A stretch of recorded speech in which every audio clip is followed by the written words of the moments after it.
बुखार 3 दिन तक 5 दिन तक कंटिन्यू रखे तो पैरासीटामोल काम करेगा? आप कहाँ जाओगे? डॉक्टर के पास। कुछ फैमिलीज है वो शायद नेक्स्ट डे ही चली जाएगी, रिस्क नहीं रखना चाहते। तो क्या होता है, एक दवा ना हर एक इंसान को नहीं चलती। पैरासीटामोल मैं किडनी पेशेंट को नहीं दे सकता, आपको पता है किडनी फेल हो जाएगा, उनकी किडनी पे इंपैक्ट होगा, क्रिएटिनिन बढ़ जाएगा। तो सेम दवा, एक इन्वेस्टमेंट पैटर्न हर एक इंसान के लिए फॉलो नहीं हो सकता। सबकी एज अलग है, सबकी इनकम अलग है, सबकी जरूरत है अलग है। So we create a tool.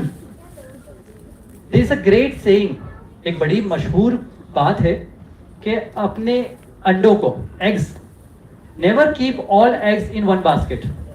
तो इन्वेस्टमेंट, गोल्ड बुरा नहीं है, रियल एस्टेट बुरा नहीं है, बट हर एक इन्वेस्टमेंट सबके लिए नहीं बना हुआ है।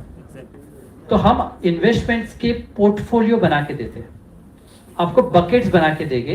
कुछ बकेट्स आपके अलग अलग फंड्स में रहेंगे, अलग अलग टूल्स में रहेंगे, जो आपको बेटर रिटर्न्स देंगे आपकी जरूरतों के हिसाब से। आपकी जरूरतें एक नहीं है, कुछ जरूरत होगी आपकी, आपको गाड़ी खरीदना है, आपको घर खरीदना है, आपके बच्चों का एजुकेशन है, 10 साल बाद मेरी बेटी की शादी करनी है, 15 साल के बाद में मुझे फला काम है, 50 साल का होने तक मुझे रिटायरमेंट चाहिए। तो कैसे एक ही दवा काम करेगी?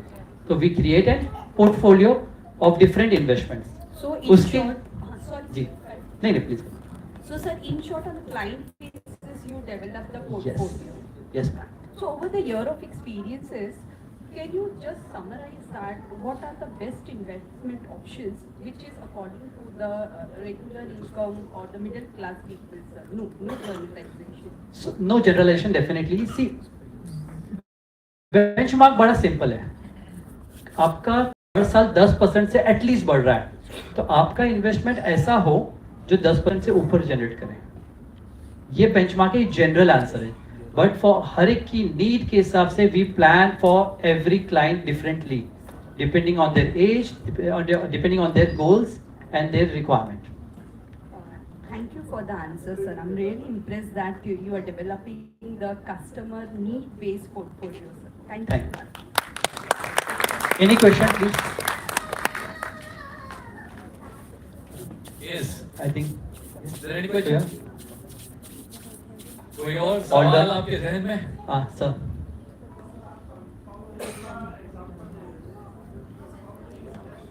हाँ जी, रवि सर।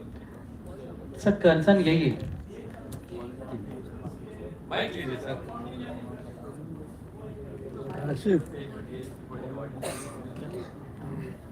सर मेरा सवाल ये है कि आपने एग्जांपल कंपाउंडिंग से, तो कंपाउंडिंग में इंटरेस्ट है, लड़का भी है, कंपाउंडिंग यानी इंटरेस्ट ही होता है।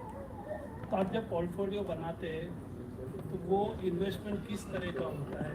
जैसे हम लोग मुस्लिम से, तो हमारे लिए किस तरह से इस्लामिक इन्वेस्टमेंट है, क्या है कंपनी का, वो सब कैसे पता चले? सर प्रॉब्लम क्या है ना, एग्जांपल में जी, आपने जी। कंपाउंडिंग बता दिया तो वो बहुत ज़्यादा कंफ्यूजिंग हो रहा है। Sir compounding is not an interest, ये लिंकिंग ही गलत है। नहीं सर, कंपाउंडिंग यानी रेगुलर आता रहेगा तो ही कंपाउंडिंग होगा। नहीं नहीं सर, तो आप जैसे पोर्टफोलियो बनाते, बिजनेस में इन्वेस्ट करते, तो उसमें तो प्रॉफिट भी लॉस होता रहेगा, नीचे ऊपर होता रहेगा। एब्सोल्युटली।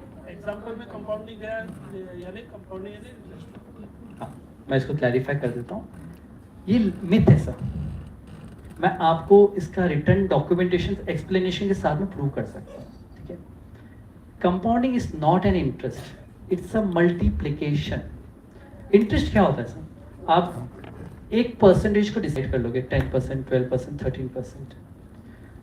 अगर इसको रेवेन्यू में बात करें, प्रॉफिट में, बिजनेस, काफ़ी बिजनेसमैन बैठे हैं साथ में हमारे, सो एक साल में मैं कहता हूँ कि 12% है, नेक्स्ट ईयर में 13% है, 15 है, फिर 11% है, तो ये भी तो मल्टीप्लाई होके कंपाउंडिंग बनेगा कि नहीं?